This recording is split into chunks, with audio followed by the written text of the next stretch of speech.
Muito bem, então hoje nós vamos fazer a leitura do capítulo 7, quadro doloroso, aqui da obra Libertação. Vamos verificar então a leitura primeiramente, certo? Ok, então, vamos lá. De manhã, um emissário do sacerdote Gregório, com um semblante mal-humorado, veio notificar-nos, em nome dele, que dispunhamos de liberdade até as primeiras horas da tarde, quando nos receberia para entendimento particular. Ausentamo-nos do cubículo, sinceramente desafogados. A noite fora simplesmente aflitiva, pelo menos para mim que não conseguira qualquer quietação no repouso. Não somente o ruído exterior se fizera contínuo e desagradável, mas também a atmosfera pesava asfixiante. As alucinadoras conversações no ambiente me perturbavam e feriam. Convidou-nos Gúbio a pequena excursão educativa, asseverando-me bondoso. Vejamos, André, se poderemos aproveitar alguns minutos estudando os ovoides. Eloy e eu acompanhámo-lo satisfeitos. Coalhava-se a rua de tipos característicos da anormalidade deprimente. Só um minuto.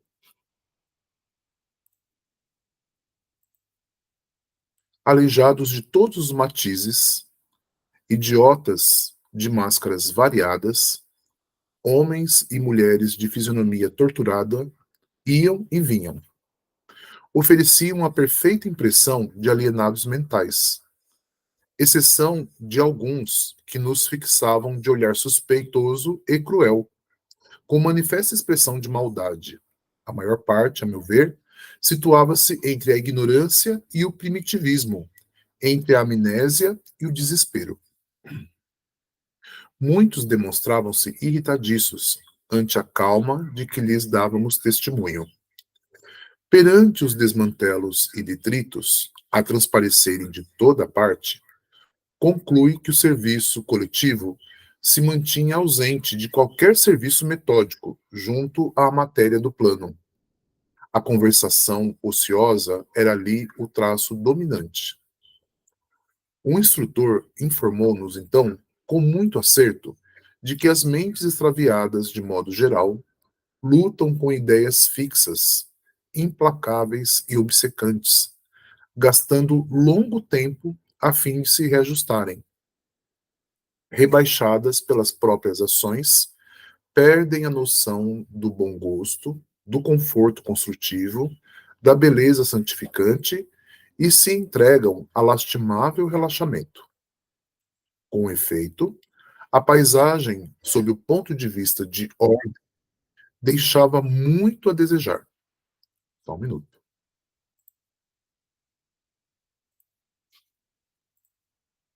As edificações, excetuados os palácios da praça governativa, onde se notava a movimentação de grande massa de escravos, desapontavam pelo aspecto e condições em que se mantinham.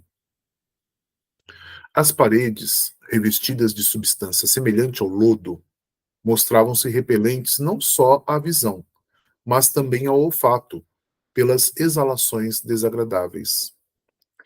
A vegetação, em todos os ângulos, era escassa e mirrada. Só um minuto.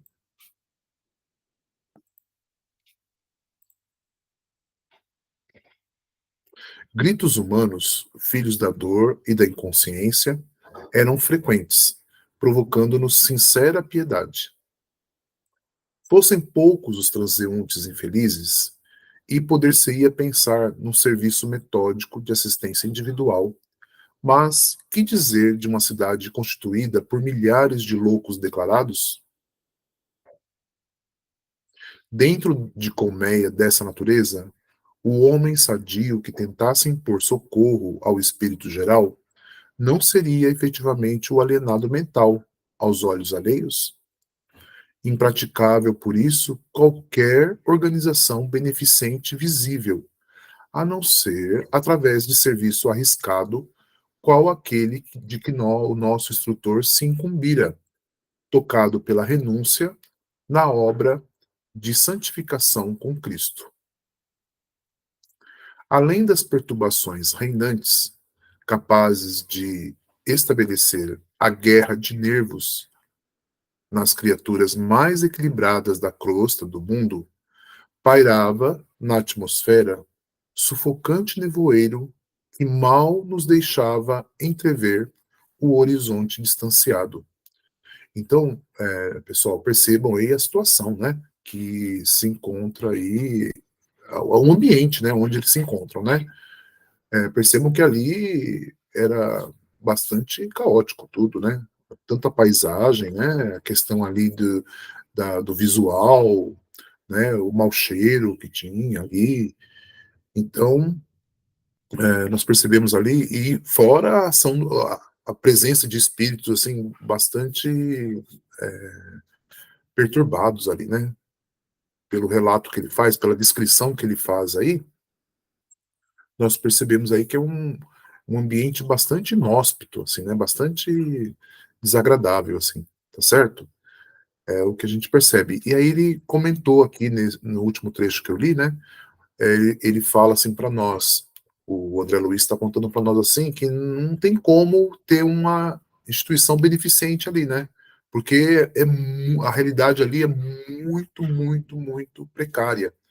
Então, qualquer situação ali em que pudesse haver um auxílio, uma ajuda, ia parecer como sendo, né, uma exceção, né? Uma minoria assim queria agir numa grande maioria, então ia parecer que esses eram os que estavam, que eram os perturbados, digamos assim, né, os alienados, assim, certo? Porque não iria surtir grande efeito, né? Tá certo? Muito bem. Vamos seguindo aqui na leitura, então. O Sol, através de espessa cortina de fumo, cuja procedência me não foi possível determinar, era visto por nós à semelhança de uma bola de sangue afogueado. Eloy, forçando o bom humor, perguntou, a propósito, se o inferno era um hospício de proporções assim tão vastas, ao que o nosso orientador respondeu aquecendo e informando que o homem comum não possui senão vaga ideia da importância das criações mentais na própria vida. A mente estuda, arquiteta, determina e materializa os desejos que lhe são peculiares na matéria que a circunda, esclareceu o Gúbio atencioso. E essa matéria, que lhe plasma os impulsos, é sempre formada por vidas inferiores inumeráveis, em processo evolutivo, nos quadros do universo sem fim.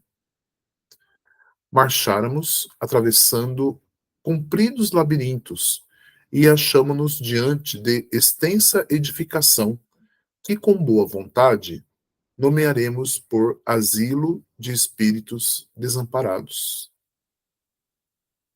Enquanto encarnado, ser-me-ia extremamente difícil acreditar numa cena igual a que se nos desdobrou a visão inquieta. Nenhum sofrimento, depois da morte do corpo, me tocara tão fundo o coração. A gritaria em torno era de espantar. Paramos lodosa muralha e, depois de avançarmos alguns passos, o pavoroso quadro se abriu dilatadamente. Largo e profundo vale se estendia, habitado por toda a espécie de padecimentos inimagináveis, né? Sentíamos-nos agora na extremidade de um planalto que se quebrava em abrupto despenhadeiro. À frente, numa distância de dezenas de quilômetros, sucediam-se furnas e abismos, qual se nos situássemos perante imensa cratera de vulcão vivo, alimentado pela dor humana, porque lá dentro turbilhões de vozes explodiam ininterruptos, parecendo estranha mistura de lamentos de homens e animais. Tremeram-me as fibras mais íntimas, e não só em mim, mas igualmente no espírito de Elói. O movimento era de recuo instintivo. O orientador, no entanto, estava firme, longe de endossar-nos a fraqueza. Ignorou-a deliberadamente e asseverou calmo. Amontoam-se aqui como se fossem lenhos secos, milhares de criaturas que abusaram de sagrados dons da vida. São réus da própria consciência, personalidades que alcançaram a sobrevivência sobre as ruínas do próprio eu, confinados em escuro setor de alienação mental. Esgotam resíduos envenenados que acumularam na esfera íntima, através de longos vazios de trabalho edificante no mundo físico, entregando-se presentemente a infindáveis dias de tortura redentora. E talvez porque nosso espanto crescesse à vista da tela aflitiva e tenebrosa, acrescentou sereno. Não estamos contemplando senão a superfície de trevosos cárceres a se confundirem com os precipícios subcrustais? Mas não haverá recurso a tanto desamparo? Indagou Eloy compungidamente. Gúbio refletiu alguns momentos rápidos e aduziu em tom grave. Quando encontramos um morto de cada vez, é fácil conceder-lhe sepultura condigna. Mas, se os cadáveres são contados por multidões, nada nos resta senão adotar a vala comum. Todos os espíritos renascem nos círculos carnais para destruírem os ídolos da mentira e da sombra e entronizarem dentro de si mesmo os princípios da sublimação vitoriosa para a eternidade, quando não se encontram em simples estrada evolutiva. Contudo, nas demonstrações de ordem superior que lhes cabem, preferem, na maioria das ocasiões, adorar a morte na ociosidade, na ignorância agressiva e no crime disfarçado, olvidando a gloriosa imortalidade que lhes compete atingir. Ao invés de estruturarem destino santificante, com vistas ao porvir infinito, menosprezam oportunidades de crescimento, fogem ao aprendizado salutar e contraem débitos clamorosos, retardando a obra de elevação própria. E se eles mesmos, senhores de preciosos dons de inteligência, com todo o acervo de revelações religiosas de que dispõem para solucionar os problemas da alma, se confiam voluntariamente a semelhante atraso, que nos resta fazer se não seguir nas linhas de paciência por onde se regula a influenciação dos nossos benfeitores? Sem dúvida, esta paisagem é inquietante e angustiosa, mas compreensível e necessária. Perguntei-lhe se naqueles sítios purgatoriais não havia companheiros amigos, detentores da missão de consolar, ao que o nosso instrutor respondeu afirmativamente. Sim, disse. Esta imensa coletividade, dentro da qual preponderam individualidades que, pelo sofrimento contínuo, se caracterizam pelo comportamento subhumano, não está esquecida. A renúncia opera com Jesus em toda parte. Agora, todavia, não dispomos de ensejos para a identificação de missionários e servidores do bem. Vamos ao estudo que nos interessa de mais perto. Bem, antes de prosseguir, vocês já viram aí a situação, né? Com mais detalhe ainda, né? Ele vai contando para nós aí que são espíritos, né, que, quando estavam encarnados, realmente não se preocuparam com a prática do bem, né? Preferiram agir aí, seguir aí as leads do mal, né? Fazendo aí toda a, se prejudicando a si mesmos, né? Na verdade, foi isso que aconteceu. Tudo bem? Aí foi feita a pergunta: Mas aí não tem alguém que possa ajudar? Não tem os mentores espirituais que vão agir nesse local?" Ele disse que sim, tá? O instrutor disse que sim, tá? Que essa região aí, ela não está esquecida, tá? Essa imensa coletividade, ó, não está esquecida. Ele fala que, mas não tem como identificar quem são os missionários e servidores do bem que estão agindo ali, tá certo? Foi o que ele disse para nós, quer dizer, não estão esquecidos, mas a situação ali, vocês viram, né? Bem complicada, né? Bem precária. Vamos seguindo então. Descemos alguns metros e encontramos esquálida mulher estendida no solo. Gúbio nela fixou os olhos muito lúcidos e, depois de alguns momentos, recomendou-nos seguir-lhe a observação acurada. Vês realmente, André? Inquiriu o paternal.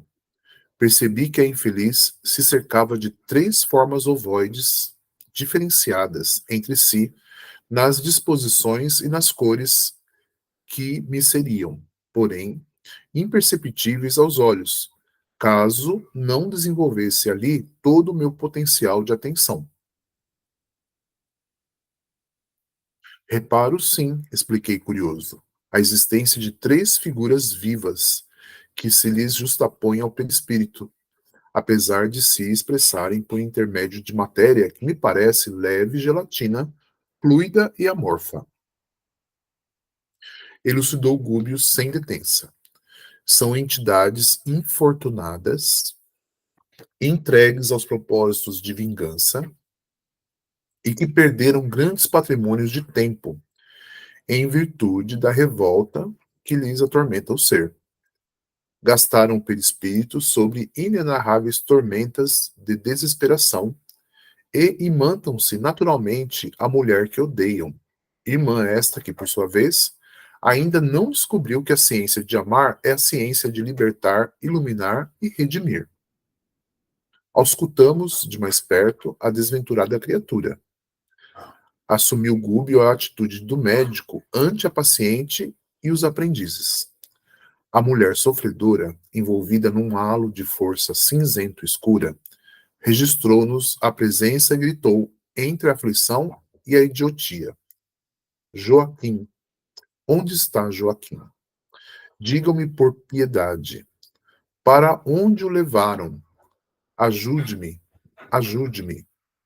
O nosso orientador tranquilizou-a com algumas palavras e, não lhe conferindo maior atenção, além daquela que o psiquiatra dispensa ao enfermo em crise grave, observou-nos: examinem os ovoides, sondem-nos magneticamente com as mãos. Operei expedito. Toquei o primeiro e notei que reagia positivamente. Liguei num ato de vontade minha capacidade de ouvir ao campo íntimo da forma e, assombrado, ouvi gemidos e frases como que longínquos pelo fio do pensamento. Vingança, vingança, não descansarei até ao fim. Esta mulher infame me pagará. Repeti a experiência com os 2 outros e os resultados foram idênticos. As exclamações "assassina, assassina" transbordavam de cada um. Após afagar a doente com um fraternal carinho, analisando-a atencioso, o instrutor dirigiu-nos a palavra esclarecendo: Joaquim será naturalmente o companheiro que a precedeu nas lides da encarnação. Certo, já regressou à terra mais densa, a fim de preparar-lhe o lugar. A pobrezinha está esperando ensejo de retorno à luta benéfica. Vejo-lhe o drama cruel. Foi tirânica senhora de escravos no século que findou. Percebo-lhe as recordações da fazenda próspera e feliz nos arquivos mentais. Foi jovem e bela, mas desposou, consoante o programa de provas salvadoras, um cavalheiro de idade madura, que a seu turno já assumira compromissos sentimentais com a humilde filha do cativeiro. Embora a mudança natural de vida a face do casamento, não abandonou ele o débito contraído. Em razão disso, a pobre mãe e escrava, ainda moça, penitente e desditosa, prosseguiu agregada à propriedade rural com os rebentos de seu amor menos feliz. Com a passagem do tempo, a esposa, requestada e fascinante, conheceu toda a extensão do assunto e revelou a irascibilidade que lhe povoava a alma. Dirigiu-se ao marido, colérica e violenta, dobrando-o aos caprichos que lhe exacerbavam a mente. A escrava sofredora foi separada de ambos os filhos que possuía e vendida para uma região palustre, onde em breve encontrou a morte pela febre maligna. Os dois rapazes, metidos no tronco, padeceram vexames e flagelações em frente da senzala. Acusados de ladrões pelo capataz, a instâncias da senhora, dominada de egoísmo terrificante, passaram a exibir pesada corrente no pescoço ferido. Viveram no passado sob humilhações incessantes. No curso de reduzidos meses, caíram sem remissão, minados pela tuberculose que ninguém socorreu. Desencarnados, reuniram-se à genitora revoltada, formando um trio perturbador na organização ruralista que os expulsara, sustentando sinistros propósitos de desforço.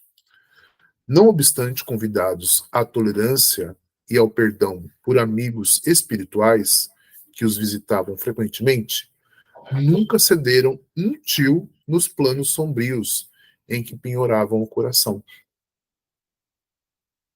Atacaram desapiedados a mulher que os tratara com dureza, impondo-lhe destrutivo remorso ao espírito vacilante e fraco. Dominando-lhe a vida psíquica, transformaram-se para ela em perigosos carrascos invisíveis, utilizando todos os processos de luta suscetíveis de acentuar-lhe as perturbações. Adoeceu ela, por isso, gravemente, desafiando conselhos e medidas de cura. Então, aqui está sendo feito o relato, né, do caso desse espírito, né, que se encontra lá ali já é umbral, né, numa região ali, digamos, pré-umbralina até, né, que onde essa irmã que aí se encontra tem ligações com, assim, com o Voids, né, que estão ali junto dela, certo? Digamos assim, que sufocando ela, viu? Estão ali envolvendo ela e estão pressionando e causando todo o mal-estar nela. Por quê? Porque numa encarnação, né, anterior, na última encarnação, eles tiveram ali aquela situação, né, em que eles foram mortos, né, por ela, tá? Por quê? Porque ela era, assim, a mulher de um senhor, né, de escravos, certo? E esse senhor de escravos tinha uma amante que era escrava. E esses espíritos aí eram os filhos da escrava. E por conta disso, eles foram. Ela fez com que eles sofressem. Quando ela descobriu tudo isso, essa mulher fez com que eles sofressem muito, né? E acabassem desencarnando, né, em péssimas condições. O que aconteceu? Assim que eles desencarnaram, né, eles se tornaram o quê? Perseguidores dela ainda encarnada, viu? Aí foi o que falaram para nós aí. Ainda encarnada, ela começou a sofrer a ação deles. E depois que ela desencarnou, continuou sofrendo a ação deles agora na forma de ovoides, tá? É isso que está sendo colocado para nós aí. Tudo bem? Então percebam como que aquilo que a gente faz aqui na encarnação, né, reflete depois na nossa situação espiritual, certo? E por muito tempo, viu? Até que seja feito todo o ajuste aí, né, entre eles. O que está dizendo aí é que ela está aguardando uma encarnação, essa senhora aí, viu? Essa mulher. Então, ela está aguardando a encarnação, certo? Para que possa ser feito o ajuste aí com todos esses espíritos aí envolvidos. É isso que eles estão explicando para nós aqui, nesse trecho do livro, nesse capítulo, tá? Embora socorrida por médicos e padres diversos, não mais recobrou o equilíbrio orgânico. Arrasou-lhe o corpo físico a pouco e pouco.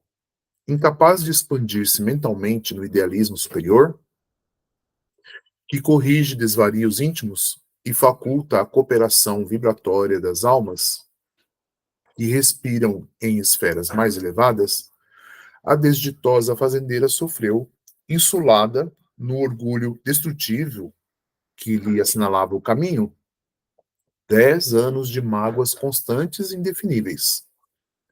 Claro que possuía, por sua vez, amigos prontos a lhe estenderem generosas mãos por ocasião da morte do corpo, que se tornou inevitável. Contudo, quando nos enseguecemos no mal, inabilitamo-nos por nós mesmos à recepção de qualquer recurso do bem. Tá vendo? Quando a gente se envolve com o mal, nós nos desabilitamos, tá? Ele fala assim, nós não conseguimos receber qualquer recurso do bem. Nós ficamos assim bloqueados, tá? A gente não consegue, viu? É aquela questão de afinidade mesmo, viu? Porque se a gente fica ligado no mal, a gente fica inacessível ao bem, tá? Tudo bem? Foi o que aconteceu com ela aqui. O instrutor fez ligeira pausa da narrativa e continuou. Exonerada dos liames carnais, viu-se perseguida pelas vítimas de outro tempo, anulando-se-lhe a capacidade de iniciativa em virtude das emissões vibratórias do próprio medo perturbador.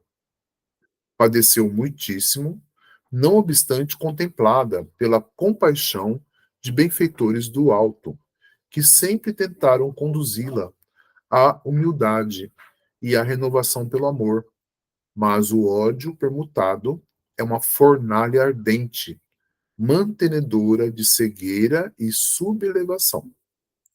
Desencarnado o esposo, veio semilouco encontrá-la no mesmo invencível abatimento, incapaz de socorrê-la em vista das próprias dores que o constrangiam a difíceis retificações. Os impiedosos adversários prosseguiram na obra deplorável e, ainda mesmo depois de perderem a organização perispírita, aderiram a ela, com os princípios de matéria mental em que se revestem.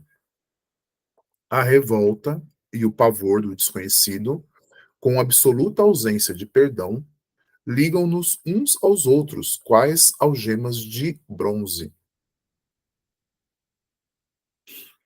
A infeliz perseguida, na posição em que se encontra, não os vê, não os apalpa, mas sente-lhes a presença e ouve-lhes as vozes, através da inconfundível acústica da consciência. Vive atormentada, sem direção. Tem o comportamento de um ser quase irresponsável. A infortunada criatura não parecia registrar as informações ditas ali, em voz alta, e que lhe diziam respeito. Clamava amedrontada pelo auxílio do companheiro. Vali-me ainda do ensejo para algumas indagações. Diante desse quadro comovedor, como encarar a solução? Desfechei a pergunta direta. Gúbio, todavia, observou muito calmo. Gastaremos tempo. A perturbação vem de inesperado, instala-se à pressa Entretanto, retira-se muito devagar. Aguardemos a obra paciente dos dias.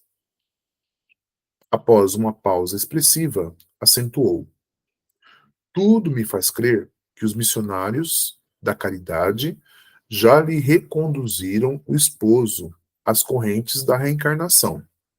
E é de supor que esta irmã se ache em vias de seguir-lhe as pegadas a breve tempo. Naturalmente, renascerá em círculos de vida torturada, enfrentando obstáculos imensos para reencontrar o ex-esposo e partilhar-lhe as experiências futuras. Tá? Então, ela está sendo preparada para reencarnar, mas não é uma reencarnação fácil, tá? Fala que né, ela vai renascer numa vida torturada. Ou seja, não é uma vida nada fácil, tá? Enfrentando obstáculos imensos para reencontrar aí o ex-marido, né? Tá certo? E eles vão partilhar aí as experiências que tem que, né? Aí vem a pergunta, ó, que a gente quer saber. Os inimigos ser-lhe-ão filhos? Ou seja, esses ovoides que estão aí vão ser os filhos dela? Tá? Aí ele responde assim: como não? Certamente o caso já se encontra sob a jurisdição superior. Esta mulher retornará à carne, seguida pelas mentes dos adversários que aguardarão junto dela o tempo de imersão nos fluidos terrestres. Oh, exclamei profundamente espantado. Não se separará dos perseguidores nem mesmo para o regresso? Tem acompanhado reencarnações que invariavelmente se fazem seguidas de cautelas especiais. Sim, André, concordou o instrutor. Reparaste nos processos em que funcionaram elementos intercessores de vulto, atendendo-se à nobilitante missão dos interessados no futuro e com o auxílio divino. Semelhantes casos contam-se por milhões. Contudo, existem ainda nos setores da luta humana milhões de renascimentos de almas criminosas que tornam ao mergulho da carne premidas pela compulsória do plano superior, de modo a expiarem delitos graves.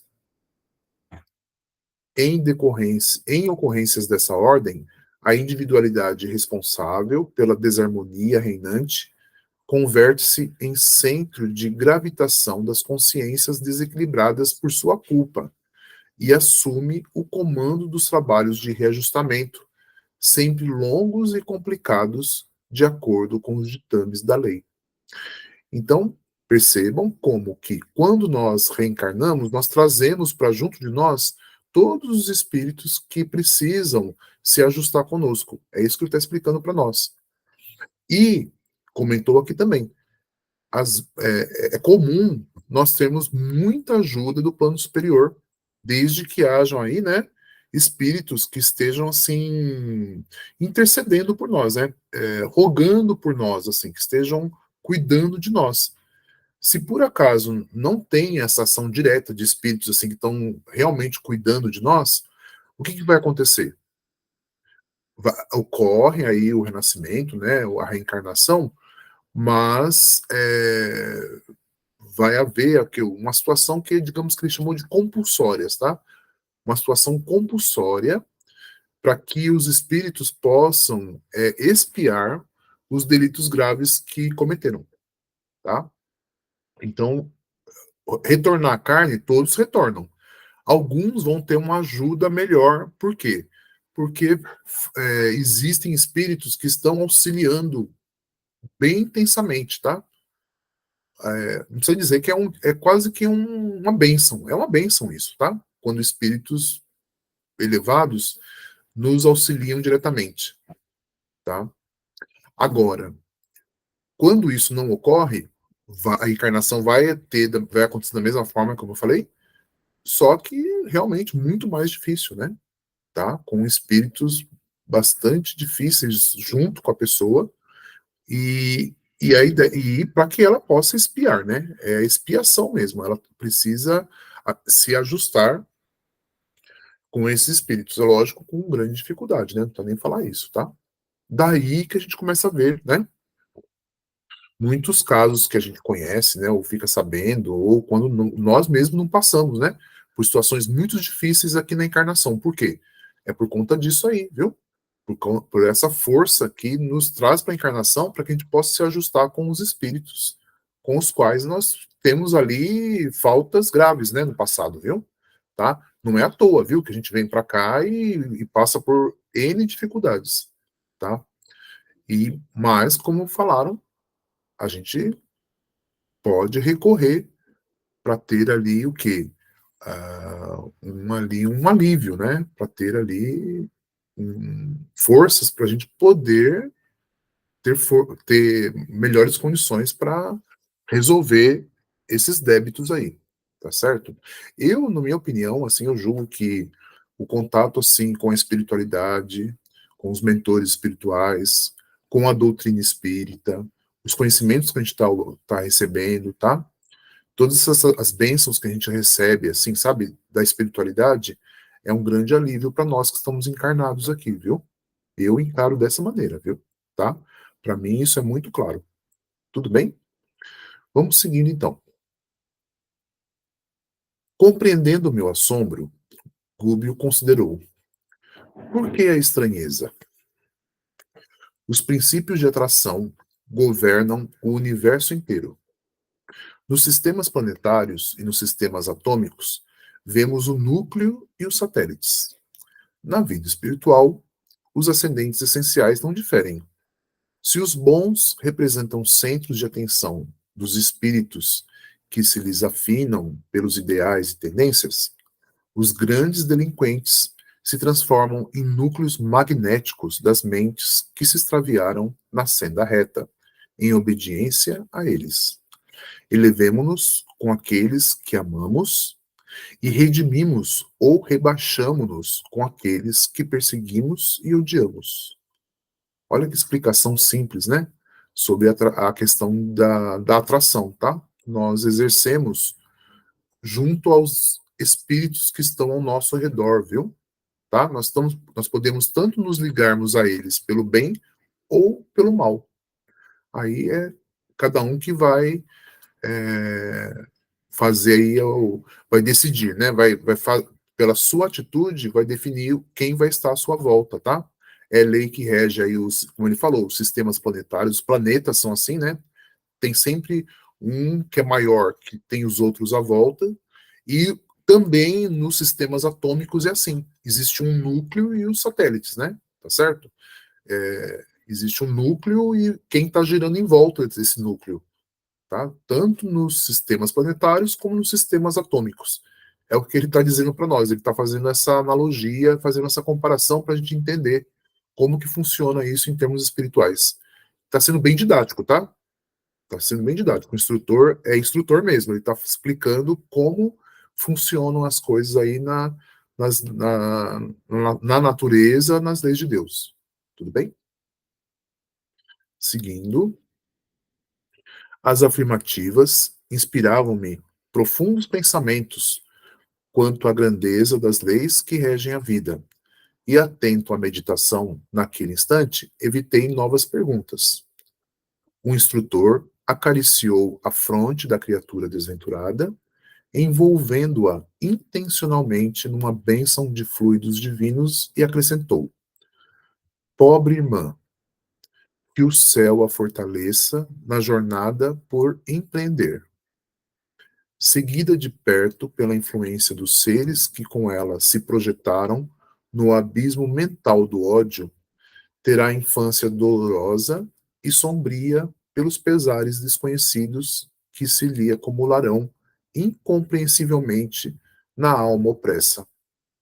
Conhecerá enfermidades de diagnose impossível por enquanto, no quadro dos conhecimentos humanos, por se originarem da persistente e invisível atuação dos inimigos de outra época. Terá a mocidade torturada por sonhos de maternidade e não repousará intimamente enquanto não oscular no próprio colo os 3 adversários convertidos. Então, em filhinhos tenros de sua ternura sedenta de paz.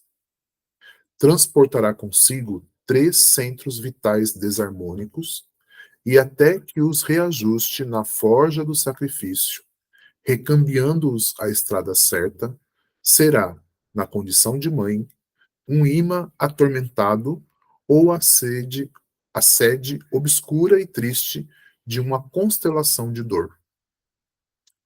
O estudo era, sem dúvida, absorvente e fascinante, mas a hora controlava-nos o serviço e era imperioso regressar. Muito bem, ficamos por aqui. Esse é o capítulo 7º, né? Que nós tivemos hoje aqui para nós, tá? Contém aí conhecimentos bastante importantes, né? Assim, cada capítulo aqui, ele adiciona, viu? Uma informação a respeito aí da situação nossa, né? No mundo espiritual, principalmente quando a gente se complica com as leis de Deus, se encontra num lugar como esse, tá? Então, é para a gente conhecer como a gente se complica aí depois do desencarne, né? Tudo bem? E a situação desse espírito aí que foi mostrado para nós hoje, é para saber, né? O que ela fez, né? Com aqueles outros, né? Espíritos. Então, quando ela estava encarnada, aí acabou nisso aí, né? E agora ela está aguardando uma reencarnação para poder fazer o ajuste, e uma reencarnação que não é nada fácil, né? Tá bom? É o que está sendo explicado para nós. Tudo bem? É isso, então. Nós vamos, na próxima semana continuaremos, né, com a leitura, já no capítulo 8, tá aí já, né? E por hoje ainda nós vamos fazer a leitura aqui do livro Agenda Cristã. Vamos mostrar aqui na tela para vocês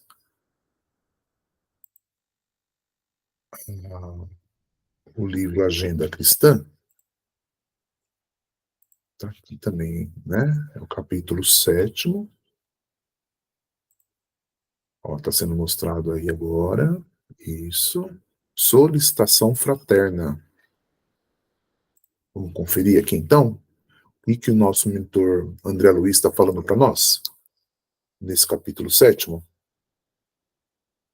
Ele diz assim, ó: ajude com a sua oração a todos os irmãos, que jamais encontram tempo ou recursos para serem úteis a alguém, que se declaram afrontados pela ingratidão em toda parte, que trajam os olhos de luto para enxergarem o mal em todas as situações, que contemplam 1000 castelos nas nuvens, mas que não acendem nenhuma vela no chão, que somente cooperam na torre de marfim do personalismo, sem lhe descerem os degraus para colaborar com os outros, que se acreditam emissários especiais e credores dos benefícios de exceção,